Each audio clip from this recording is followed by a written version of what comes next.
So first of all, tell me who you are and where you are. I'm Muhammad Baqir Bayani. I'm sitting in the on the hills of Cisarua, which is in South Jakarta, and I have been here since 2 years. So originally I'm from Afghanistan, but I was born and grew up in Pakistan. So here still I am an asylum seeker waiting for my refugee status, which for that I had my interview, like first interview with UNHCR on 14th of August. It is pending. I haven't heard anything back from them. So hopefully soon I hear from them and I'm accepted as a genuine refugee. Okay, so you're a refugee, but you ended up going from Afghanistan to Indonesia, or did you go somewhere in between? Um, yeah. So originally the like our journey started from Pakistan, and from Pakistan we came to Afghanistan. Not with the view, not with the plan of being like heading to Indonesia. No, not at all. But something happened in Afghanistan, and after that, we didn't have any other option except leaving Afghanistan and going to somewhere to save our lives. And we found Indonesia coincidentally, and we started our journey, and we ended up here. But on our journey from Afghanistan to here, we didn't come here directly. We had a transit in India, and we had another transit in Malaysia. So we had two transit, and after that, we arrived here. Okay, so who did you travel with? I am I travel with my family, so I'm not here alone. I'm with my family, the whole family. We are a family of 8 members, and my two elder brothers are here with me. My two younger sisters are here with me. My mother is here with me. My sister-in-law and a nephew is here with me. And can I ask how old you are? Here's a really good question. I'm 19, and hopefully, and I'm going to be 20 in this 27th February. So All right, so you've been traveling since you've been a teenager. So how old were you when you left home? 17. Okay. And I guess is Indonesia home for you now? Well, that is a very difficult answer because we don't know anything yet. It is like we are hanging uh, since we came here. Indonesian government doesn't accept us as a citizenship, as a citizen or someone who can make Indonesia home. But we are living here just as a transit, according to Indonesian government, because Indonesia is not a signatory part of the UN Convention, and refugees and asylum seekers cannot resettle here in Indonesia, but they can stay as a transit, and after that they can be resettled to the third country. So in that sense, Indonesia is not a home for us, but as a transit place, yes, it is. Okay, and just describe to me where you are. So are you in the countryside, in the city? I know you said that you're by a hill. Yeah, it is like Cisarua is Cisarua is around 2 hours far from Jakarta. Jakarta is the capital city of Indonesia, and we are here. Like it is a sort of tourist place for people who comes here because it has like greenery everywhere, and you can see hills here. So since a long time, it has been like a sort of place for refugees to come here, and they wait here for the cases to be resettled, not because it's a very good like place, just because it is cheaper than other places like refugees and asylum seekers. They cannot afford in living in Jakarta because the cost of everything is very high there. But here, relatively, is very cheap. Like we can survive here for a longer time as compared to Jakarta. Okay, and are you at a refugee camp, or is this just a regular town where you've managed to rent a home? No, we don't have any camp here in Indonesia for refugees and asylum seekers. We do have detention centers. I'm not sure about the number, but I have heard that there are around there are around like 13 detention centers all around Indonesia. But those detention centers are completely packed, and there is not any capacity for the people to take in. And most of the people, like I might be wrong according to with figure, but around 70% of refugees and asylum seekers, they live outside detention centers, and they're completely on their own. Like us, for example, we came here and we didn't have anyone else to help us, neither government, neither UNHCR or any other organizations. So we found the house ourselves. We started living here ourselves, and we started solving our problems like without any help of any organization. And people here, they live on their own. They are like there is no any camp. They live in different areas wherever they find the cheapest home to rent. Okay, so you spoke just there about you helping yourself, and obviously that's how I got connected with you through Valentine and the I Am project. So Yeah. can you tell me a little bit about what the I Am project is and how you started in it? Yeah, sure. I Am project is basically we want to. We are in a very primary stage right now. We want like now we are working to have a research gap assessment research for refugees to see what skills refugees have. I mean, I'm sure that refugees and asylum seekers are equipped with very good skills, but we don't know what skills that might be. So once we find out the what skills is present in the community, after that we can work on that skills. We can find opportunities how to use those skills and to create some opportunities for refugees and asylum seekers to with the sense like with the help of it is not very something like we can work on it very I can tell you a complete answer, but still we're working to use Bitcoin and cryptocurrency and like blockchain concept to create some opportunities for refugees here to use those skills to earn for themselves. So again it goes to what I said, like we are trying to empower refugees and asylum seekers to survive here on their own. Okay, so what you're doing essentially is an academic research project. Yes. Okay, all right. And how did you get involved? Because you're running it in where you are right now. Are you running the Yeah. project in the area that you are, or you're helping lead it? Or I know you're the Mm. man. All I know is you're the man. I don't know what that means. Sorry. Uh, it I mean, for that I need to go a bit little back to say what I have been doing here, the story of myself since these 2 years. So when I came here, I didn't find any opportunity to get education for myself. There wasn't any opportunity to get any to involve myself to be active in terms of work, in terms of education. After that, when I found that it was very disappointing for me, and it's really killed my hopes because I had a very big hopes and dreams. And after that, I didn't give up, and I started working on it. I tried to find some opportunities for myself. So I reached some organizations, NGOs, to work with them as a volunteer, and I reached a community organization with the name of Jesuit Refugee Services, JRS, and I started teaching as voluntarily with them to refugees and asylum seekers to teach them and prepare them for the third country in terms of teaching like only English classes.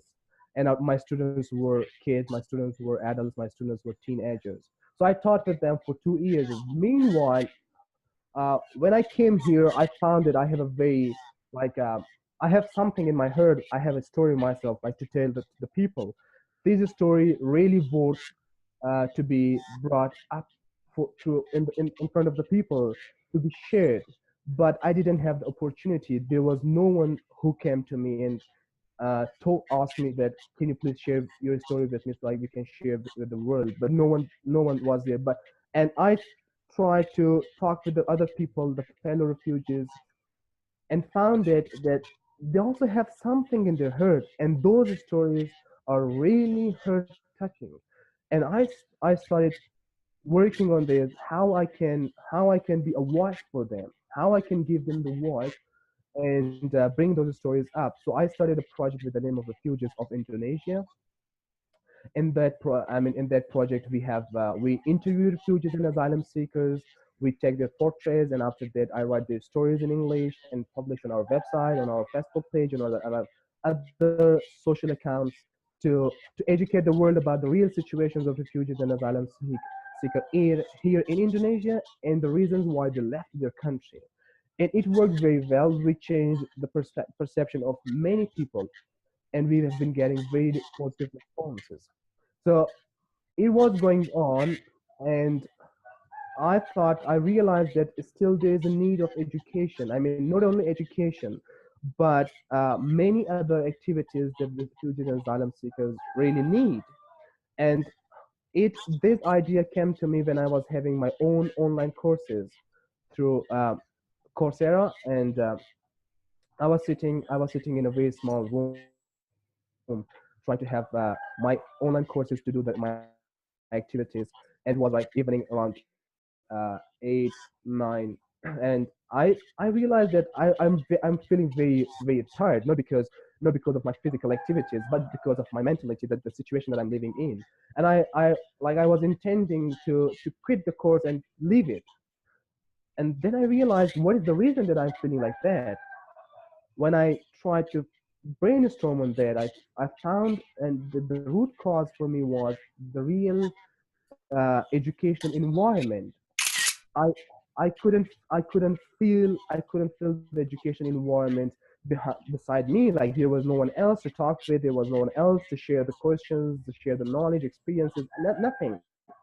Then I thought, there might be many people around Indonesia, those who might think the same way, those who might feel the same way. And after that, I started working on it to to do something, to create some opportunities for them, to bring every people from different places in the same place, to create a real education environment, though that education could not be a formal education, but at least could give a sense of education. And and started working on that, and those ideas come on to me, and I started putting the ideas on the page, and the ideas came to me like, there's a lack of education, there's lack of health, there is lack of like skills. And after that, eventually I realized that there are many problems to solve in the community. So to be honest, I cannot solve every one of them. I'm not a superman, but I'm really a normal man. But at least I can try to solve some of them. And those some came to me like education problem, health problems, and some learning skills problems. So the name, and I tried to start, and I thought to start a project, and the name of that project came to me, Help for Refugees. And this HELP itself is an acronym of Health, Education, and Learning Program. So we have three programs under this Help for Refugees. We try to give education to refugees and asylum seekers, uh, kids, women, men, adults, teenagers, all people. And in our health program, we try to give some health assistance to refugees and asylum seekers to solve their health problems. And in our learning program section, we try to give opportunities for the refugees and asylum seekers who knows some skills, who already know some skills, and they are willing to share their skills to teach other people those skills. Or and on the other hand, there are many refugees and asylum seekers who prefers to learn something rather than wasting their time here for nothing. So we are trying to connect refugees to other people, to other groups, to give them some activities, to bring asylum seekers and refugees out of their homes, where they're left to deal with the traumas of the past, like frustrations of the now and uncertainties of the future. It's a very simple idea, but activities, the plans that we have is a very big. Hopefully, we will achieve those goals. Okay, so look, I just want to go back in a couple of questions. You're obviously very eloquent, great English. What would you have been doing if you were back home and hadn't become a refugee? What were your plans, at least? I wouldn't be alive. Okay. Yeah, All simple. right, let me rephrase that. That's a tragic story, but I mean, you obviously sound like someone who wants an education. If you were in a place where you were safe, where there were opportunities, Sure. what would you have wanted to do? I still want to do those things. I had my plans, I had my dreams, and I wanted to be a chartered accountant, and that is the goal. And my area of interest in terms of education is very vast, and very diverse. So I like accountancy. I like history. I like philosophy, psychology. I like everything, writing, literacy, and I don't know whether I will be able to learn those all things or not. But still, I'm trying, and I'm very happy that I haven't given up. Okay, well, it sounds like you're doing amazing things, and it sounds like that's could also be a route in your life. But okay, so in terms of education, you said it's not a formal education. I know in the West there's a big discussion about what is an appropriate education for the future, and it seems like you're doing a very tech-first form of education. Is it based on a vision? Is it based on who's around you and what skills they have? How do you decide, you know, Uh, what's taught? it has been it has been a very challenging part for myself and my team that we are working together for help. uh, Refugees and asylum seekers, they haven't been getting like formal education and proper education in a very good schooling system, because all of them are from war-torn countries where you can where like education is on the very last priority. And here, like in one class, they are from different communities, from different backgrounds, from different like educational backgrounds, and there's a very huge gap between them. When we are trying to solve that, to reduce that gap and to give some education to them, so they can like they can digest it and they can learn it all together without leaving somebody behind. And for that, I have been like it is something that involves my own personal experience. Like my education was, I'm not very educated person, just I did my high school, and after that everything that I learned, like there's I haven't like went to any university, but I dream for that. And like whatever I'm doing right now, managing this project, whatever I am like in terms of practically, I haven't had the experience before, but I did have some courses, and those courses were all online based. And from that point, I realized that for getting education, going to a formal university doesn't matter. If you have the patience, if you have the if you have the interest, you can learn everything that you want. But you just need a push up. You just need a motivation, and we are trying to give that motivation here to refugees and asylum seekers, and they really need that, because they are losing their hope. They're confused with many thoughts of the past and the future. So uh, to like limit their thoughts and make them more focused towards education to learn something in a more better way, an effective way. Okay, tell me about the team. Who are you working with right now? Um, I'm working with another asylum refugee who has been helping with me since very beginning, and I have a team of advisors, and those team of advisors are like from America, from Australia, from Indonesia, and from different countries. And we are trying to build a board members, because we are working to make help for refugees a registered organization so we can work on a broader way. So for that, in Indonesia, we have to register for Yayasan. So here in Indonesia, they call it Yayasan, and we are working for that, and we have been successful till like till some point, and hopefully by next year, in this month, we will be a registered Yayasan, and after that, we can work in a more broader way. Okay, that sounds really good. So look, I started this call to find out more about the kind of technology side and how new technology is helping. Now I know a lot of people, especially in Europe, know about refugees using mobile phones to navigate their way around. But we're talking about next generation. So can you tell me a little bit about what I am is in terms of using technology to help refugees? Yeah, phase the very core objective of this IM is to apply uh, to apply Bitcoin concept on refugees and asylum seekers who are in transit.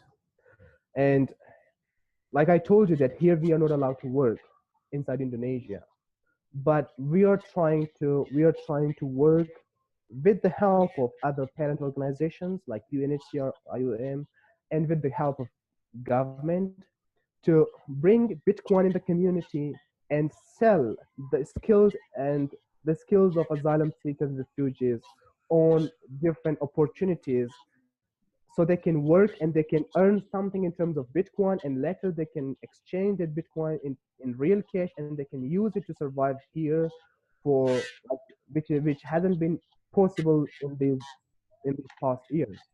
Okay, so going back a bit from what I understand and other conversations I've had, you basically want to have, I think, what they're called micro jobs. So for anyone who doesn't understand micro jobs, like little online jobs that could be helping with search on computer systems, on kind of Facebook or networks.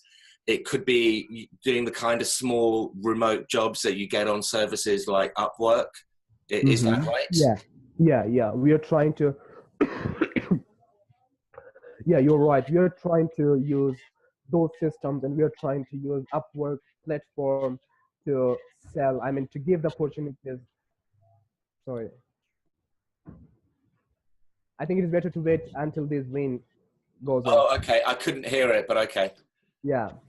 Okay. If it doesn't come to you, so I can continue. Yeah, no, yeah. Carry on.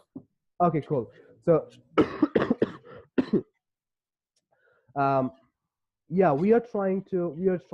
First of all, I told you, like as I said, we are trying to assess the skills in the community. Once we get the skills on the plate, and after that, we will work on that to how to use those skills and creating some opportunities via Upwork or any other platform to give some opportunities for asylum seekers and refugees to work on that.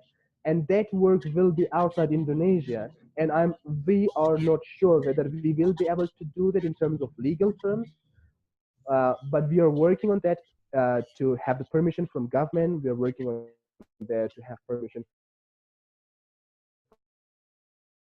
from immigration. Yeah, and also there are some other challenges because most of asylum seekers and refugees, they don't know how to use technology. They're completely unaware of technology, and it will be a very big homework for us to educate them how to use technology. And but I am sure that we are like many other refugees are here. They have very brilliant skill, and they're just looking for opportunities. All right. So are you intending to use the same work platforms that someone in Alabama or France might use? Or is it going to be like a separate job site with jobs for refugees specifically? We that might be something in a very far future. We haven't made our own application. We haven't started working on that. But yeah, we like if it gets successful, if the demands gets more and more, so we might set up something that will work specifically on refugees. Okay. All right. And then, so obviously, you went straight into Bitcoin. So this is online work, and you're talking about people getting paid in Bitcoin specifically, or just any cryptocurrency? And why cryptocurrency? Why not dollars? Yeah, any Bitcoin, any like cryptocurrency. The answer for why not dollars, because I think we cannot like if it comes in terms of dollars, it might be very difficult in legal forms. But if we get that opportunity, it will be fine as well. The main objective for us is to empower refugees and asylum seekers to make them survive in this 4 or 5 or maybe 7, or who knows, like maybe 10 years. And but another like why we are more focusing on Bitcoin and cryptocurrency is because it is getting more common in the world. And I am sure and I believe that very soon it will become like it will be everywhere in every corner of the world. And so we are thinking in a very very like very far future. I'm guessing there's also a case that it's not a national currency. So you spoke about refugees being in transit, that money they earn, it Yeah, doesn't matter which currency it's in, basically. yeah. Like we haven't spoke on these issues with the government yet, which will be doing in the very like next month or a couple of next months. Uh, if like I think if we get the currency in terms of dollars, we might face many difficulties with exchanging it. But if And also, I guess bank accounts that you keep it in. yeah, we are not allowed to have bank account here because we don't have any passport, we don't have any identity card. The only thing that we have is a piece of paper which tells you that you are asylum seeker, or a card, a small card which shows you that you are a refugee. And banks here that we cannot create a bank account on that cards. And on top of that, there is a very recent issue for the refugees here in Indonesia. Is like recently, whenever people, because most of the people here, they survive by getting some help, financial help from some friends and families outside Indonesia, like Western countries or somewhere else. They send the money here and they get the money, and they try to spend that money. And for those people, recently, Western Union is not accepting the asylum seeker and refugee card. In the past, those cards, and they were giving money on those cards. But now, when the people go there, they when they ask for their money, and when the employees from Western Union, they see that they are requesting on refugee card, they say we do not accept this. So they are not able to get those money. And to have a solution for that problem, we also like we also thinking to use Bitcoin in terms of real cash, or maybe dollars or something else. So basically, in a way, you have no choice. It's keeping $5 in your pocket, or if you want anything more secure, you have to use cryptocurrency. Yes, yes. Okay, so it's not just like, oh, I want to use Bitcoin because it's cool. No, no, no, no, no, I no, no. have to use Bitcoin because I have no choice. No, no, no, no, definitely not. It is like the limitations of the options is leading us towards this using Bitcoin, because, as you said, we don't have any other option. Like we don't. If we get the dollars, we should be keep it here. Like it has happened many times. Some people came to refugees and asylum seekers home, and they robbed them, and they took away everything that they had. Which, and after that, we couldn't request the government to help us with finding those our items, because of our legal status. And that could, like, using Bitcoin could also help us in that way, to give us a secure place to store our money, to store our savings. Okay, that's really interesting. So I know another part of the story is digital ID, Yeah, which basically, I guess, could you maybe first explain why digital ID is important for you? yeah, sure. Describe what it means. uh, Asylum seekers and refugees, when they come here, like me, now I don't have any identity to show that I am related, or I am a citizen of any country in any corner of the world. The only document that I can show is my asylum seeker card, which is from UNHCR. And why I do not have those documents from my home countries is not because I'm not interested in those documents. It's just because I couldn't bring them here. When I came here on the first time, when I landed here, so the human smuggler took away our passports, took away our documents, and they didn't give them back to us. I don't know why. And Who took away your passport? the human smugglers, the people who were working with human smugglers, and like they took everything, the documents from us, and they said that you can go now. When we asked, can we please have our passports back, they said no. So if we, like, now that is creating a lot of problems for us here. If we had that passport, we can have bank account here. if we have that identity card, or maybe if we have that passport or any other document, we can travel inside Indonesia, which is very difficult for us now. And similarly, that is creating a lot of other problems, which means that in a very simple words, we don't have any identity at all, except that refugee card or asylum seeker card. So if we have somewhere in the cloud to store those IDs, to store those documents, if if a human smuggler or anyone else take our documents away from us, still we have something in the cloud. So that could we can access that on a later time, and and it will help the identity issues of asylum seekers and refugees for a very long period of time. And we're going to start from Indonesia in sorry, from Indonesia, but later on it might be applied for refugees and asylum seekers throughout the world, because I'm sure all refugees, they have identity issues. I get it. Look, even me in the West, I get worried about losing stuff. So I've taken photos with my phone. It's all up on Google Cloud. If I ever get stopped, I've got my green card, my passport. Okay, so look, you've explained why it's important. Explain to me what, so what's the digital ID that you're working on? I know there are a few pilots that the UN are doing, or UNHCR. Yeah, they are doing, but not here in Indonesia. They might be doing somewhere in European countries. we are we are trying to work with Ever ID. We are in contact with them, and we are trying to solve this problem, and we are trying to apply this digital ID for refugees and asylum seekers here.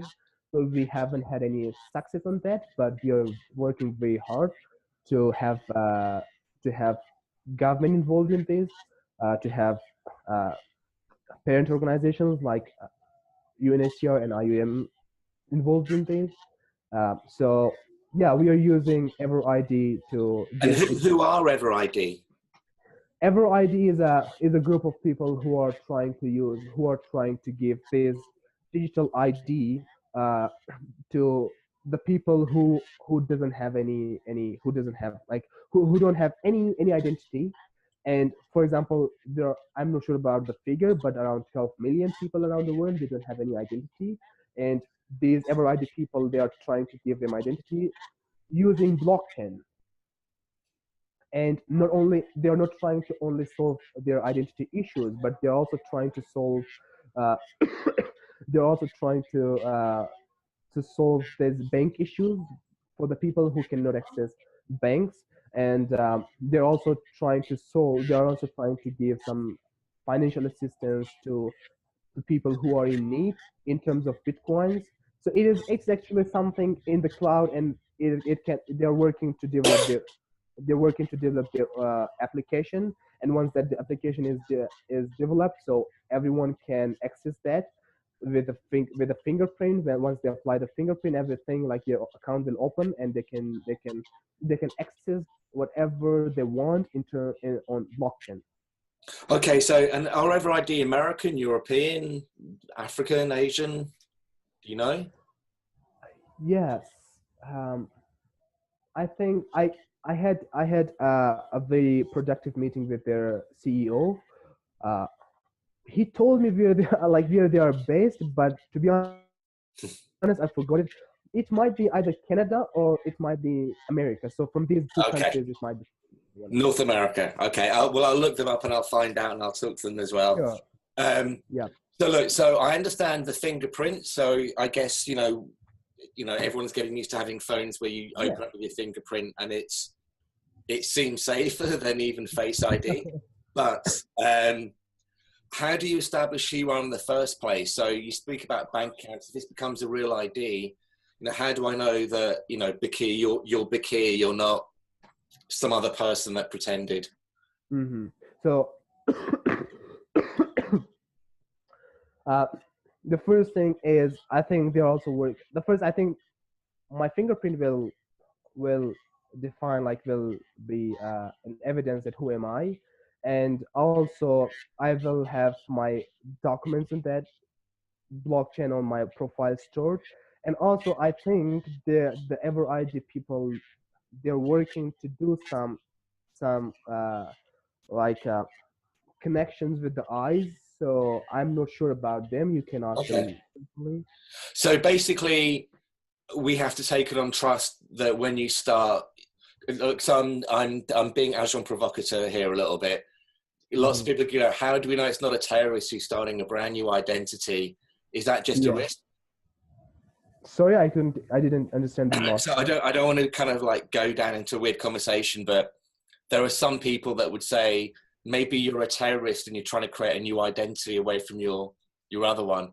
Is that just a risk, or is there any way around that? Uh, it is, yeah, your concern is very, very valid. uh, it is like refugees and the people outside the world, they really have this perception for the refugees and asylum seekers. Some of the people, they think that the refugees and asylum seekers, they are terrorists, uh, which I do not believe. To be honest, these 14,000 asylum seekers and refugees here based in Jakarta, they all are amazing people. I haven't seen anything. I haven't heard anything from the government, from other people. They have done some terrorist activism, some terrorism activists. Uh, in terms of if someone asks in the future that you might be terrorist and you are trying to create a new identity, uh, I think we can like it is. To be honest, I don't have a very particular answer for that. Yeah, that's okay. Don't worry. Do you know, I actually spoke to Val yesterday, Okay. and Yeah. I was trying to get you to say what he told me, which is probably very bad of me. But he was saying they're going to use, if there's no paperwork, peer-to-peer identity, so other people validate who you are. So Mhm. if you've come together, other members of your family, other people from towns and villages who may know you, go, yes, I know that person. So it's a network effect. But And on the other side, like I told you, like we might store our documents from our home countries on that like on a profile or blockchain, and we can, and that can be a proof for us. If it's still that cannot be a proof, at least it can link us to a country where the people can search on us whether we are terrorists or we are like someone very normal people who has flown like a terror war, like a war-torn country. okay, no, I mean, I get it. Look, and just so you know, my parents were refugees, so Mm-hmm. um, I'm aware from their stories of a situation. And also, there's someone that I'm in England today, but I normally live in America, where people just use what they call a social security number as ID, which Yeah. is the easiest thing to cheat. So I understand that lots of people ask difficult questions, Yeah. maybe aren't looking at themselves.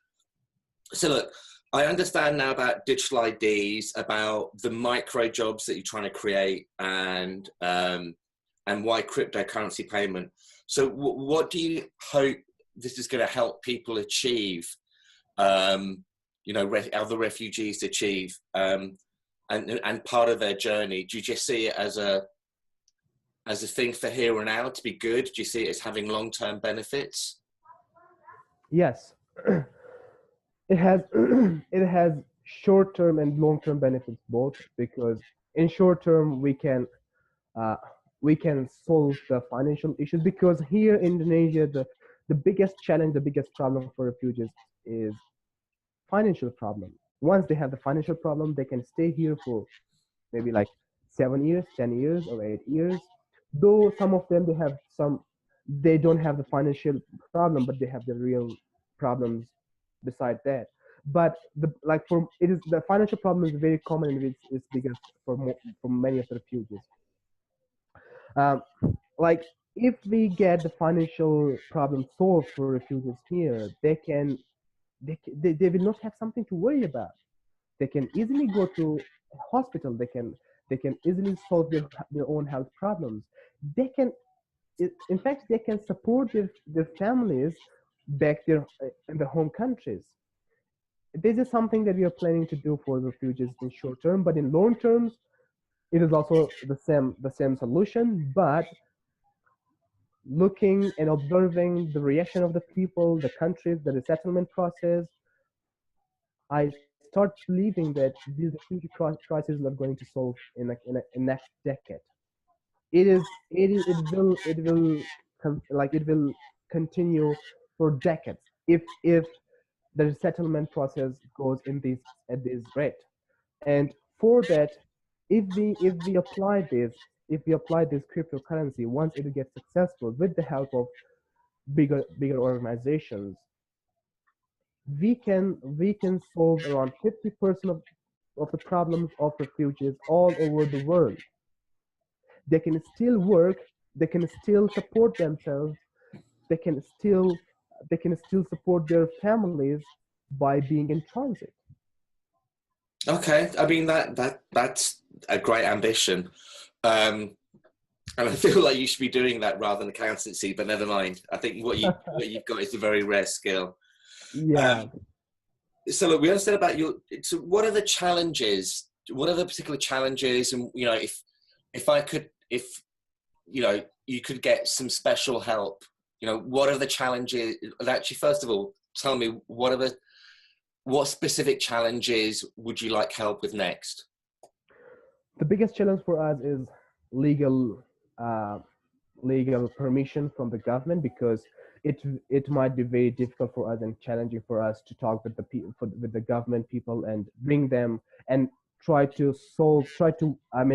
implement this idea, because it hasn't been happened in the past in Indonesia. Once that is solved, uh, with the help of UNHCR or other bigger organizations, then we can move on many other steps. Like the latter challenges are which we predict might be in terms of financial help to support this project, because it is all in terms of technology. And I told you that asylum seekers and refugees, they are not very aware of technology. It will take some time. It will be a very big homework for us to educate them and to bring them on a level where they can use technology to earn for themselves. So for that, we might need some technologies to educate people. And another another challenge which has a very main role for us is emotional support, because because here when we do work when we work on this project, if we get support, doesn't matter if it is in terms of emotional motivation from other people, we can work more on this. We can feel that people is behind us, people is with us. We can solve the problem throughout the world, not only Indonesia.